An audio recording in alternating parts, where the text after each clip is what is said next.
La famille royale de Norvège traverse probablement la période la plus sombre de ces dernières années. Et pourtant, au milieu du chaos, un visage oublié depuis plus de 10 ans vient soudainement réapparaître. Personne ne s'y attendait.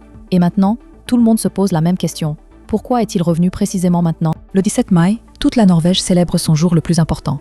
D'habitude, quand les portes rouges du domaine de Skaugum s'ouvrent et que le prince héritier Haakon apparaît avec sa famille, le pays entier retrouve le sourire. Mais cette année, l'atmosphère est complètement différente.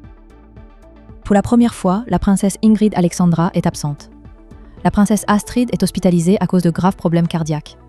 Mette-Marit apparaît affaiblie, obligée d'utiliser un appareil d'oxygène portable. Et pendant ce temps, le scandale autour de Marius Borghøiby continue d'écraser l'image de la monarchie norvégienne. Depuis des mois, les médias parlent de crise, de tension, de malaise au sein de la famille royale. Certains vont même jusqu'à dire que la monarchie traverse l'un des moments les plus délicats de son histoire moderne. Et c'est précisément dans ce contexte qu'un détail inattendu attire soudain toute l'attention. Derrière une fenêtre où les Norvégiens avaient l'habitude de voir la princesse Astrid, un autre visage apparaît. Un homme que presque personne n'avait vu depuis des années. Carl Christian Ferner, le cousin du prince Haakon, un membre oublié de la famille royale, un homme qui a choisi de disparaître du regard public. Et dès que les images commencent à circuler, les réseaux sociaux explosent. Parce qu'en réalité, très peu de gens savent qui il est vraiment. Carl Christian Ferner n'est pas une célébrité royale classique. Il ne donne pas d'interview. Il ne cherche pas les caméras. Il ne participe quasiment jamais aux événements officiels. Sa dernière apparition publique importante remonte à plus de 10 ans. Depuis, silence total. Aucun scandale, aucune déclaration, aucune tentative d'exister médiatiquement. Dans une époque où beaucoup rêvent de visibilité, lui a choisi exactement l'inverse, disparaître. Et c'est justement ce mystère qui fascine aujourd'hui tuer les gens. Pourquoi un homme aussi éloigné de la lumière décide-t-il soudain de revenir au moment où la famille royale traverse une tempête ? Simple soutien familial, message discret, au signe que quelque chose de beaucoup plus profond est en train de se passer derrière les murs du palais ? Ce qui rend cette histoire encore plus intrigante, c'est que la plupart des gens ignorent totalement l'existence de cette famille de l'ombre royale. Contrairement à la monarchie britannique, la Norvège fonctionne différemment. La famille royale officielle est extrêmement réduite. La couronne, le roi, la reine, le prince héritier Haakon, Mette-Marit et leurs enfants.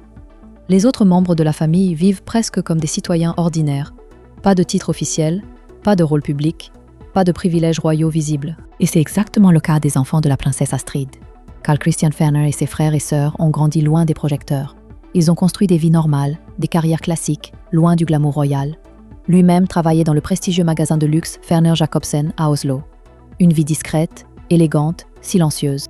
Mais ce silence, aujourd'hui, devient soudainement extrêmement puissant. Parce que parfois, les personnes qui parlent le moins sont celles dont la présence en dit le plus. Et les observateurs de la monarchie l'ont immédiatement remarqué. Dans une période où la famille royale semble fragilisée, voir un membre aussi absent revenir publiquement donne l'impression d'un rassemblement discret, comme si la famille essayait de montrer une unité malgré les crises. Mais ce silence, aujourd'hui, devient soudainement extrêmement puissant, parce que parfois, les personnes qui parlent le moins sont celles dont la présence en dit le plus. Et les observateurs de la monarchie l'ont immédiatement remarqué. Dans une période où la famille royale semble fragilisée, voir un membre aussi absent revenir publiquement donne l'impression d'un rassemblement discret, comme si la famille essayait de montrer une unité malgré les crises. Et honnêtement, c'est peut-être ça qui touche autant les gens dans cette histoire. Ce n'est pas juste une apparition royale, c'est l'image d'une famille qui tente de rester debout alors que tout autour d'elle vacille. Derrière les titres, les cérémonies et les sourires officiels, il y a aussi la maladie, la pression médiatique, les scandales et les blessures personnelles. Et pendant quelques secondes, au milieu des célébrations nationales, les Norvégiens ont l'impression de voir quelque chose de rare. Une famille royale redevenir simplement une famille. Mais la vraie question reste entière. Est-ce que cette apparition est exceptionnelle ? Ou est-ce le début d'un retour plus important de Carl Christian Ferner dans la sphère publique ? Pour l'instant, personne ne connaît la réponse. Et c'est précisément ces mystères qui rend cette histoire impossible à ignorer. Parce que parfois, les moments les plus puissants ne sont pas ceux qui font le plus de bruit, mais ceux qui surgissent après des années de silence. Et toi, tu penses que cette apparition cache quelque chose de plus profond au sein de la famille royale norvégienne ? Dis-moi ce que tu en penses en commentaire. Et si tu aimes les histoires royales, les scandales de célébrités et les coulisses que les médias ne montrent pas toujours, abonne-toi maintenant parce que les prochaines histoires risquent d'être encore plus folles.